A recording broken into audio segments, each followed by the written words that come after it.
Friends, welcome back to my channel. ಎಲ್ಲರೂ ಹೇಗಿದ್ದೀರಾ? I hope ಎಲ್ಲರೂ ಚೆನ್ನಾಗಿದ್ದೀರಾ ಅಂತ ಭಾವಿಸ್ತೀನಿ. ನಾನು ಕೂಡ ಚೆನ್ನಾಗಿದ್ದೀನಿ. ಎಲ್ಲರೂ ಚೆನ್ನಾಗಿದ್ದೀರಾ ಅಂತ ತಿಳಿದು ಇವತ್ತಿನ ಒಂದು ವಿಡಿಯೋನ ಸ್ಟಾರ್ಟ್ ಮಾಡೋಣ. ಇವತ್ತಿನ ವಿಡಿಯೋದಲ್ಲಿ ಇಲ್ಲಿ 11ನೇ ಕಂತಿನ ಹಣಕ್ಕೆ ಯಾರೆಲ್ಲ ವೆಯ್ಟ್ ಮಾಡ್ತಾ ಇದ್ದೀರಾ ಎಲ್ಲರಿಗೂ ಕೂಡ ಇಲ್ಲಿ ಲಕ್ಷ್ಮಿ ಹೆಬ್ಬಾಳ್ಕರ್ ಮೇಡಮ್ ಒಂದು ಗುಡ್ ನ್ಯೂಸನ್ನು ಕೊಟ್ಟಿದ್ದಾರೆ ಅಂತಲೇ ಹೇಳ್ಬೋದು. ಏನು ಆ ಗುಡ್ ನ್ಯೂಸ್ ಅಂತ ಹೇಳಿ ಇವತ್ತಿನ ವಿಡಿಯೋದಲ್ಲಿ ತಿಳಿಸ್ಕೊಡ್ತೀನಿ. ಜೊತೆಗೆ ಇಲ್ಲಿ ಇವತ್ತು ಉಚಿತ 2,000 ಎಲ್ಲರ ಖಾತೆಗೆ ಜಮಾ ಆಗಿದೆ. ಯಾವ ಹಣ ಜಮಾ ಆಗಿದೆ, ಯಾರಿಗೆಲ್ಲ ಜಮಾ ಆಗಿದೆ ಅಂತ ಹೇಳ್ಬಿಟ್ಟು ಅದ್ರ ಬಗ್ಗೆನೂ ಕೂಡ ತಿಳಿಸ್ಕೊಡ್ತೀನಿ. ಜೊತೆಗೆ ಇಲ್ಲಿ ಆಧಾರ್ ಕಾರ್ಡ್ ಇರುವಂಥವರಿಗೆ ಒಂದು ಭರ್ಜರಿ ಗುಡ್ ನ್ಯೂಸ್ ಇದೆ ಅಂತಲೇ ಹೇಳ್ಬೋದು. ಈ ಎಲ್ಲ ವಿಷಯನೂ ಕೂಡ ನಿಮಗೆ ಗೊತ್ತಾಗಬೇಕು ಅಂತಂದರೆ ನೀವು ನನ್ನ ಚಾನಲ್ನ ಕೊನೆಯವರೆಗೂ ನೋಡಬೇಕು.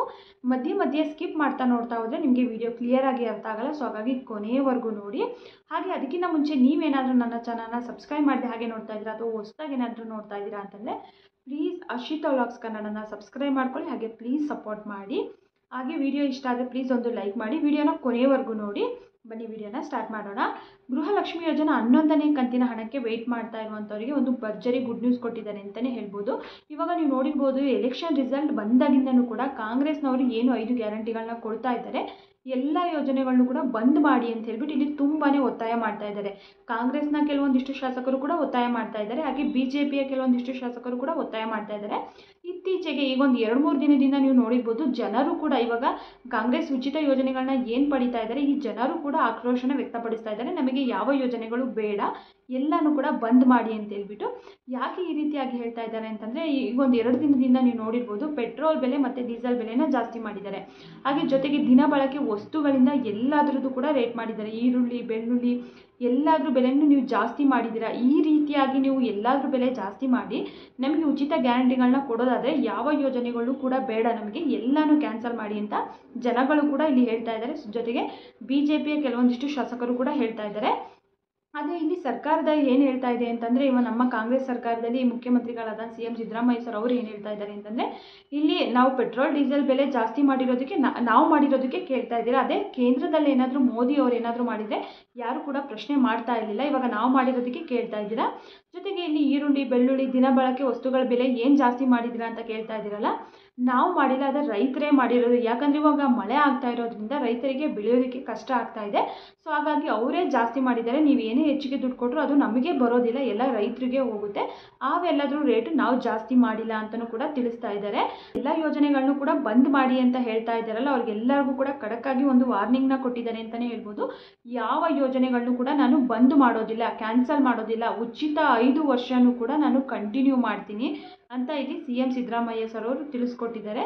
ಇದು ಒಂದು ರೀತಿ ಖುಷಿ ವಿಚಾರ ಅಂತಲೇ ಹೇಳ್ಬೋದು. ತುಂಬ ಜನ ಏನು ಅಂದ್ಕೊಂಡಿದ್ದೀರಾ, ಕ್ಯಾನ್ಸಲ್ ಮಾಡ್ತಾರೆ ಅಂತಲೇ ತಿಳ್ಕೊಂಡಿದ್ದೀರಾ. ಸಾಕಷ್ಟು ಜನ ಫ್ರೀ ಬಸ್ಸನ್ನು ಕ್ಯಾನ್ಸಲ್ ಮಾಡಿ, ಮತ್ತು ಗೃಹಲಕ್ಷ್ಮಿ ಯೋಜನೆನ ಕ್ಯಾನ್ಸಲ್ ಮಾಡಿ, ಉಚಿತ ಕರೆಂಟ್ ಏನು ಕೊಡ್ತಾ ಇದ್ದಾರೆ ಅದನ್ನು ಕ್ಯಾನ್ಸಲ್ ಮಾಡಿ, ಅಥವಾ ಯುವ ನಿಧಿ ಏನು ಕೊಡ್ತಾ ಇದ್ದಾರೆ ಅದನ್ನು ಕೂಡ ಕ್ಯಾನ್ಸಲ್ ಮಾಡಿ ಅಂತ ತುಂಬ ಜನ ಹೇಳ್ತಾ ಇದ್ದಾರೆ. ಯಾವ ಯೋಜನೆನೂ ಬೇಡ ಅಂತ ಹೇಳ್ಬಿಟ್ಟು. ಇನ್ನು ಕೆಲವೊಂದಿಷ್ಟು ಜನ ಏನು ಹೇಳ್ತಾ ಇದ್ದಾರೆ ಅಂತಂದರೆ, ಗೃಹಲಕ್ಷ್ಮಿ ಯೋಜನೆ ಮತ್ತು ಶಕ್ತಿ ಯೋಜನೆ ಏನಿದೆ ಉಚಿತ ಬಸ್ ಪ್ರಯಾಣನ ಅದನ್ನು ಕ್ಯಾನ್ಸಲ್ ಮಾಡಿ ಅಂತಲೂ ಕೂಡ ಸಾಕಷ್ಟು ಜನ ಹೇಳ್ತಾ ಇದ್ದಾರೆ. ಆದರೆ ಇಲ್ಲಿ CM ಸರ್ ಅವರು ಒಂದೇ ಮಾತು ಹೇಳಿರೋದು, ನಾನು ಯಾವ ಯೋಜನೆಯೂ ಕ್ಯಾನ್ಸಲ್ ಮಾಡಲ್ಲ, ಎಲ್ಲನೂ ಕೂಡ ಕಂಟಿನ್ಯೂ ಮಾಡ್ತೀನಿ ಅಂತಲೂ ಕೂಡ ಇಲ್ಲಿ ತಿಳಿಸ್ಕೊಟ್ಟಿದ್ದಾರೆ.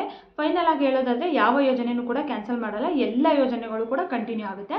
ಇನ್ನು 11ನೇ ಕಂತಿನ ಹಣದ ಬಗ್ಗೆ ಗುಡ್ ನ್ಯೂಸ್ ಕೊಟ್ಟಿದ್ದಾರೆ ಅಂತಂದಲ್ಲ, ಏನು ಗುಡ್ ನ್ಯೂಸ್ ಅಂತಂದರೆ, ಇದೇ ವಾರದಲ್ಲಿ ಗೃಹಲಕ್ಷ್ಮಿ ಯೋಜನೆ 11ನೇ ಕಂತಿನ ಹಣನ ಬಿಡುಗಡೆ ಮಾಡ್ತೀವಿ ಅಂತ ಹೇಳ್ಬಿಟ್ಟು ಲಕ್ಷ್ಮಿ ಹೆಬ್ಬಾಳ್ಕರ್ ಮೇಡಮ್ ಅವರು ತಿಳಿಸ್ಕೊಟ್ಟಿದ್ದಾರೆ.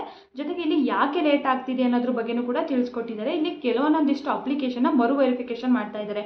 ಅಂತಂದರೆ ಯಾರೆಲ್ಲ ಫೇಕಾಗಿ ಅಪ್ಲಿಕೇಶನ್ ಹಾಕಿದ್ದಾರೆ, ಏನಾದರೂ ಟ್ಯಾಕ್ಸ್ ಪೇಯರ್ ಆಗಿದ್ದು, IT ಕಟ್ತಾ ಇದ್ದು, ಅಥವಾ ಗೌರ್ಮೆಂಟ್ ವರ್ಕರ್ಸಲ್ಲಿ ಇದ್ದು, ಅವ್ರಿಗೆ ಗೌರ್ಮೆಂಟ್ ಜಾಬಲ್ಲಿ ಇದ್ದಾರೆ ಅಂತಂದ್ರೂ ಕೂಡ APL ಕಾರ್ಡ್ನ ಕೊಡ್ತಾರೆ. ಸೊ ಇವಾಗ ಏನು ಮಾಡಿದ್ದಾರೆ ಅಂತಂದರೆ, APL ಕಾರ್ಡ್ ಇದ್ದವರು ಕೂಡ ಅಪ್ಲೈನ ಮಾಡಿದ್ದಾರೆ, ಮತ್ತು BPL ಕಾರ್ಡ್ ಇದ್ದವರು, ಅಂತ್ಯೋದಯ ಕಾರ್ಡ್ ಇದ್ದವರು ಎಲ್ಲರೂ ಕೂಡ ಅಪ್ಲೈ ಮಾಡಿದ್ದಾರೆ. ಸೊ ಹಾಗಾಗಿ ಎಲ್ಲರಿಗೂ ಕೂಡ ವೆರಿಫಿಕೇಷನ್ನ ಮಾಡ್ತಾ ಇದ್ದಾರೆ.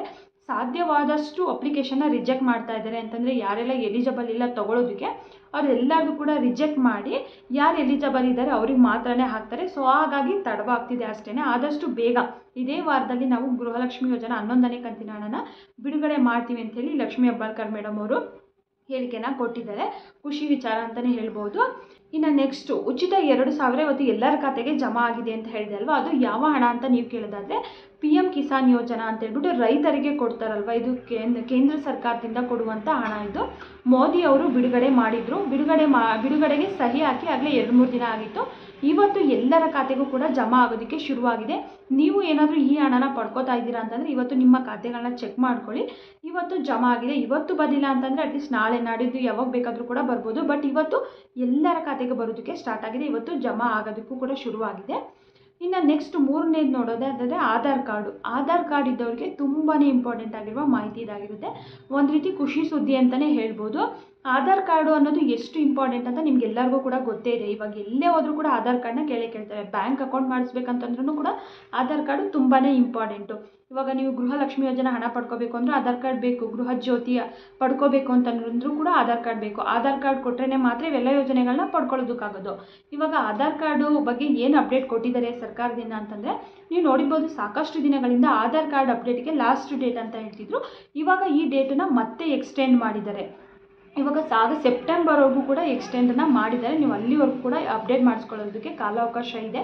ಇನ್ನೂ ಕೂಡ ಯಾರೆಲ್ಲ ಮಾಡಿಸ್ಕೊಂಡಿಲ್ಲ, ಇನ್ನೂ ಕೂಡ 60ರಿಂದ 70 ಕೋಟಿ ಜನರು ಇನ್ನೂ ಕೂಡ ಆಧಾರ್ ಕಾರ್ಡ್ ಅಪ್ಡೇಟ್ನ ಮಾಡಿಸ್ಕೊಂಡಿಲ್ವಂತೆ. ಸೊ ಹಾಗಾಗಿ ಮತ್ತೆ ಈ ಟೈಮನ್ನು ಎಕ್ಸ್ಟೆಂಡ್ ಮಾಡಿದ್ದಾರೆ.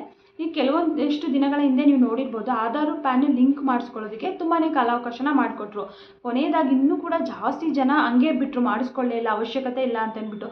ಇವಾಗ ಲಾಸ್ಟು ಫೈನಲ್ ಮೂಮೆಂಟಲ್ಲಿ ಬೇಕೇ ಬೇಕಂದಾಗ ಮಾಡಿಸ್ಕೊಳ್ಳೇಬೇಕಾಗುತ್ತೆ. ಆವಾಗ ಏನು ಮಾಡಿದ್ದಾರೆ ಅಂತಂದರೆ ಎಲ್ಲರೂ ಕೂಡ 1,000 ರೂಪಾಯಿನ ದಂಡ ಕಟ್ಟಿ ಮಾಡಿಸ್ಕೊಂಡಿದ್ದಾರೆ. ಸೊ ಈ ರೀತಿಯಾಗಿ ಆಗೋದು ಬೇಡ ಅಂತೇಳ್ಬಿಟ್ಟು ಇವಾಗ ಮತ್ತೆ ಟೈಮನ್ನೇ ಎಕ್ಸ್ಟೆಂಡ್ ಮಾಡಿದ್ದಾರೆ. ಇಲ್ಲಿ ಯಾರೆಲ್ಲ ಅಪ್ಡೇಟ್ ಮಾಡಿಸ್ಕೋಬೇಕಂತಂದರೆ ನಿಮ್ಮ ಕಾರ್ಡ್ ಏನಾದರೂ ಮಾಡಿಸಿ 10 ವರ್ಷ ಆಗಿದೆ, 10 ವರ್ಷದಿಂದ ನೀವು ಏನೂ ಕೂಡ ಅಪ್ಡೇಟ್ನ ಮಾಡಿಸಿಲ್ಲ ಅಂತಂದರೆ ನೀವು ನಿಮ್ಮ ಆಧಾರ್ ಕಾರ್ಡ್ನ ಅಪ್ಡೇಟ್ ಮಾಡಿಸ್ಕೋಬೇಕಾಗುತ್ತೆ. ನಿಮ್ಗೆ ಆಧಾರ್ ಕಾರ್ಡ್ ಯಾವಾಗ ಮಾಡಿಸಿದ್ದೀರಾ ಅಂತ ಡೇಟು ಕೂಡ ನಿಮ್ಮ ಆಧಾರ್ ಕಾರ್ಡ್ ಮೇಲೆ ಮೆನ್ಷನ್ ಆಗಿರುತ್ತೆ. ಬಾರ್ ಕೋಡ್ ಇರುತ್ತಲ್ವ, ಅಲ್ಲಿ ಮೆನ್ಷನ್ ಆಗಿರುತ್ತೆ ಯಾವಾಗ ಮಾಡಿಸಿದ್ದೀರಾ ಅಂತ ಹೇಳ್ಬಿಟ್ಟು. ಅಥವಾ ಅಪ್ಡೇಟ್ ಏನಾದರೂ ಮಧ್ಯದಲ್ಲಿ ಮಾಡಿಸಿದ್ದೀರಾ ಅಂತಂದರೆ ಆ ಡೇಟು ಕೂಡ ಅಲ್ಲಿ ಮೆನ್ಷನ್ ಆಗಿರುತ್ತೆ. 10 ವರ್ಷದೊಳಗಡೆ ಏನಾದರೂ ನೀವು ಅಪ್ಡೇಟ್ ಮಾಡಿಸಿದ್ದೀರಾ ಅಂತಂದರೆ ನೀವು ಮತ್ತೆ ಇವಾಗ ಮಾಡಿಸೋ ಅವಶ್ಯಕತೆ ಇಲ್ಲ. 10 ವರ್ಷ ಆಗಿದೆ, ನಾವು ಏನೂ ಚೇಂಜ್ ಮಾಡಿಸಿಲ್ಲ ಅಂತಂದರೆ ನೀವು ಈ ಕೂಡಲೇ ಹೋಗಿ ಆಧಾರ್ ಕಾರ್ಡ್ನ ಅಪ್ಡೇಟ್ ಮಾಡಿಸ್ಕೊಳ್ಳಿ. ಮನೆಯಲ್ಲಿರುವಂಥ ಎಲ್ಲರೂ ಕೂಡ ಮಾಡಿಸ್ಕೋಬೇಕಾಗುತ್ತೆ. ಇಲ್ಲಿ ಇವಾಗ ಉಚಿತ ಯೋಜನೆಗಳನ್ನ ಯಾರ ಹೆಸರಲ್ಲಿ ಪಡ್ಕೋತಾ ಇದ್ದೀರೋ ಅವರೊಬ್ಬರು ಮಾಡಿಸ್ಕೊಂಡ್ರೆ ಸಾಕಂತ ಕೇಳೋದಾದರೆ ಇಲ್ಲ, ಎಲ್ಲರೂ ಕೂಡ ಮಾಡಿಸ್ಕೋಬೇಕಾಗುತ್ತೆ. ಯಾಕಂತಂದರೆ ನೀವು ಇವಾಗ ರೇಷನ್ ಕಾರ್ಡ್ ಮಾಡಿಸಿದ್ರೆ ಒಂದು ಮನೆಯಲ್ಲಿ ಸದಸ್ಯರದ್ದು ಎಲ್ಲರಿಗೂ ಕೂಡ ಸೇರಿಸಿರ್ತೀರಲ್ವ. ಸೊ ಹಾಗಾಗಿ ಒಬ್ರದ್ದು KYC ಆಗಿಲ್ಲ ಅಂತಂದ್ರೂ ಕೂಡ ರೇಷನ್ ಕಾರ್ಡು ಕೂಡ ಕ್ಯಾನ್ಸಲ್ ಆಗೋ ಚಾನ್ಸಸ್ ಇರುತ್ತೆ. ಸೊ ಹಾಗಾಗಿ ಮನೆಯಲ್ಲಿ ಎಷ್ಟು ಜನ ಇರ್ತೀರ ಎಲ್ಲರ ಆಧಾರ್ ಕಾರ್ಡ್ನು ಕೂಡ ಅಪ್ಡೇಟ್ನ ಮಾಡಿಸ್ಕೊಳ್ಳಿ. ಮಧ್ಯದಲ್ಲಿ ಏನಾದರೂ ನೀವು ಈಗ ಒಂದು 4-5 ವರ್ಷದಿಂದ ನಮ್ಮ ಮೊಬೈಲ್ ನಂಬರ್ ಚೇಂಜ್ ಮಾಡಿಸೋದು ಅಥವಾ ಅಡ್ರೆಸ್ ಏನಾದರೂ ಚೇಂಜ್ ಮಾಡಿಸೋದು ಮಾಡಿದರೆ ನೀವೇನು ಮಾಡಿಸೋ ಅವಶ್ಯಕತೆ ಇಲ್ಲ. ಏನೂ ಒಂದು ಸಿಂಗಲ್ ಅಪ್ಡೇಟ್ ಮಾಡಿಸಿಲ್ಲ ಅನ್ನೋರು ಮಾತ್ರ ಆಧಾರ್ ಕಾರ್ಡ್ನ ಅಪ್ಡೇಟ್ ಮಾಡಿಸ್ಕೋಬೇಕಾಗುತ್ತೆ. ಇನ್ನು ಜೊತೆಗೆ ಇಲ್ಲಿ ರೇಷನ್ ಕಾರ್ಡ್ ಇರುವಂಥವ್ರು ಕೂಡ ನಿಮ್ಮ ರೇಷನ್ ಕಾರ್ಡಿಗೆ ಎಲ್ಲರಿಗೂ KYC ಆಗಿರಬೇಕು ಅಂತಲೂ ಕೂಡ ಸರ್ಕಾರದಿಂದ ತಿಳಿಸ್ತಾ ಇದ್ದಾರೆ. ರೇಷನ್ ಕಾರ್ಡಲ್ಲಿ ಸದಸ್ಯರು ಯಾರೆಲ್ಲ ಇರ್ತಾರೆ ಅವ್ರದ್ದೆಲ್ಲರಿಗೂ ಕೂಡ KYC ಆಗಿರಬೇಕು. ಅದಕ್ಕೂ ಕೂಡ ಲಾಸ್ಟ್ ಡೇಟನ್ನು ಕೊಟ್ಟಿದ್ದಾರೆ. ಆದಷ್ಟು ಬೇಗ ನೀವೆಲ್ಲರೂ ಕೂಡ ಹೋಗಿ ಮಾಡಿಸ್ಕೊಳ್ಳಿ. ಅದಕ್ಕಿಂತ ಮುಂಚೆ ನಿಮ್ಮ ಆಧಾರ್ ಕಾರ್ಡ್ಗಳನ್ನ ಅಪ್ಡೇಟ್ ಮಾಡಿಸ್ಕೊಳ್ಳಿ. ನಂತರ ನಿಮ್ಮ ರೇಷನ್ ಕಾರ್ಡು ಕೂಡ ಅಪ್ಡೇಟ್ನ ಮಾಡಿಸ್ಕೊಳ್ಳಿ. ರೇಷನ್ ಕಾರ್ಡಿಗೆ KYCನ ಮಾಡಿಸ್ಕೊಳ್ಳಿ. ಇವಾಗ ಎಲ್ಲ ಮಾಹಿತಿನೂ ಕ್ಲಿಯರಾಗಿ ಗೊತ್ತಾಯಿತು ಅಂತ ಅನ್ಕೋತೀನಿ. ಗೃಹಲಕ್ಷ್ಮಿ ಯೋಜನಾ 11ನೇ ಕಂತಿನ ಹಣ ಶೀಘ್ರದಲ್ಲೇ ಬಿಡುಗಡೆ ಆಗ್ತಾ ಇದೆ. ಬಿಡುಗಡೆ ಆದ ತಕ್ಷಣ ನಾನು ತಿಳಿಸ್ಕೊಡ್ತೀನಿ. ನಿಮಗೆ ಇವತ್ತು ಹೇಳಿರುವಂಥ ಮಾಹಿತಿನಲ್ಲಿ ಏನೇ ಡೌಟ್ ಇದ್ದರೂ ಕೂಡ ಪ್ಲೀಸ್ ಕಮೆಂಟ್ ಮಾಡಿ. ಹಾಗೆ ನಿಮ್ಮ ಅಭಿಪ್ರಾಯಗಳನ್ನು ಕೂಡ ಪ್ಲೀಸ್ ಕಮೆಂಟ್ ಮಾಡಿ ಅಂತ ಹೇಳ್ತಾ ಈ ವಿಡಿಯೋನ ಇಲ್ಲಿಗೆ ಎಂಡ್ ಮಾಡ್ತಾ ಇದ್ದೀನಿ.